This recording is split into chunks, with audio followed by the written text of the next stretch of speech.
Nakita natin na Dwight Ramos at Kai Sotto ang nanguna sa Japan B1B League page bilang mga players nagpakita ng galing sa FIBA Asia Cup Qualifiers second window. Sila ang may pinakamaraming likes at positive reaction mula na rin sa mga solid Pinoy basketball fans. Balik Japan na nga sina Kai Sotto at Dwight Ramos para sa kanilang mother team ipagpapatuloy nila ang kanilang magandang laro dito. Kai Sotto, goal na matulungan ng Koshigaya Alpha, susubukan nila na manalo sa karamihan ng kanilang upcoming games at may laro nga sina Kai laban sa team ng Fighting Eagles Nagoya. Ang Fighting Eagles Nagoya ang susunod na makakalaban ni Kai Sotto at ng Koshigaya Alpha. Solid na naman ang mga imports ng Fighting Eagles Nagoya na makakalaban ni Kai Sotto sa loob ng paint at asahan natin na pagtutulungan. Si Kai Sotto, iba ang istruktura ng Gilas team sa Koshigaya Alphas pero lalaban pa rin ang Koshigaya. Kai Sotto ibibigay pa rin ang kanyang best game laban sa team ng Fighting Eagles Nagoya. Ito ang makakalaban ni Kai ng mga imports sa loob ng paint. Mula sa team ng Fighting Eagles Nagoya, nandyan si Isaac, isang center forward at malaki nga rin ang body frame ng player na ito. Sean Umara, physical ang laro ng player na ito. Talagang todo ang pagkapit kay Kai Sotto noong nakalaban niya itong si Kai. Aaron Henry, isang wingman at siya ang kokompleto sa tatlong imports ng Fighting Eagles Nagoya. Mapapalaban na naman si Kai Sotto kontra sa mga imports ng Fighting Eagles Nagoya kasama sina Tim Suarez, Jeff Gibbs at LG Pig. Halos parehas lamang ang stats ng dalawang team sa record ng panalo at talo, kaya naman maganda ang chance ni Kai Sotto na manalo laban sa team ng Fighting Eagles Nagoya sa game day. Muling magbabalik ang FIBA Asia Cup Qualifiers sa February 2025 at on the road naman ang Gilas. Sila ang bibisita sa home court ng New Zealand at plano ng New Zealand na makuha ang panalo laban sa Gilas team, pero mas titindi pa ang lineup ng Gilas sa third window dahil posibleng makapaglaro na nga ang ibang Gilas players nagpapagaling sa injury sa kasalukuyan. Pagkatapos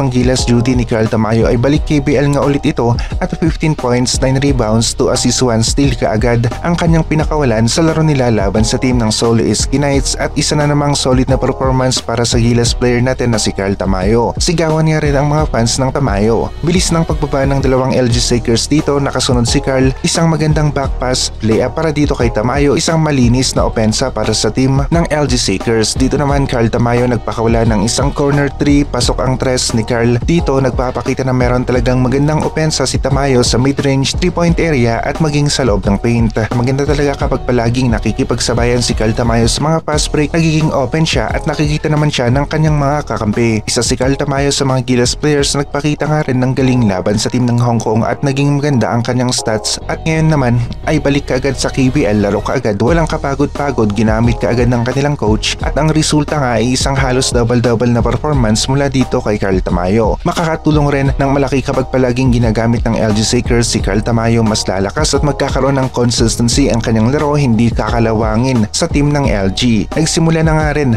ang PBA sa bago nilang conference at malakas ang pinakitang laro ng guest team na Hong Kong Eastern. Panalo sila sa kanilang first game laban sa team ng Phoenix Fuel Masters sa score na 100-87. Mapapalaban naman ang mga PBA team sa guest team na ito, maging si Jordan Heading naglaro na nga rin para sa team ng Converge. Maging ang Koshigaya Alphas nga rin ay hindi tumigil sa kanilang ensayo habang nagaganap ang FIBA Asia Cup Qualifiers at patuloy naman ang ensayo ng mga kakampi ni Kai sa team ng Koshigaya Alphas. Madalas maganda ang laro ni Kai sa team ng Koshigaya pero minsan talagang nagkakaroon rin ito ng off game, lalong-lalo na kung talagang nakatutok ang depensa sa kanya. Mabilis ang help defense sa double team ng kalaban kontra dito kay Kai Sotto. Hinihintay rin natin ang muling pagbabalik nila kay Renza Bando sa hardcourt at posible ang mid-season signing para dito kay Renza Bando. Ayon na rin sa kanilang kampo, isa sa option nila na pwede at posible na mangyari.